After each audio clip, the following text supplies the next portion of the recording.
Vote 5 ఏళ్లకు ఒకసారి మన చేతికి అందే ఆయుధం. ఆయుధం నీ చేతిలో ఉంది, యుద్ధం నీ ముందరే ఉంది. వెళ్ళి ఆ యుద్ధాన్ని సాధించు.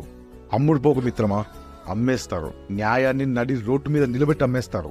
సత్యం సమాధుల్లో చేరి అత్యాసపు నిశీదికి అమ్మేస్తుంది. ధర్మం దారి తప్పి అధర్మపు దారులు తెరుచుకుంటాయి. ఆలోచించుకో. సరైన నాయకుని ఎన్నుకోకపోతే మనల్ని అస్వాలు చేసి మన మీద స్వారీ చేస్తారు. ఒక్క ఓటు పూలకుద్యాలు కాల్చి వివక్ష విహంగానికి రెక్కలు తెగిపడాలి. ఆధిపత్యం అనే పదం ఓ అంటరాని పదం అనే భావన మనలో కనపడాలి. ఓటు వేస్తే మన బతుకు, లేదంటే చావు.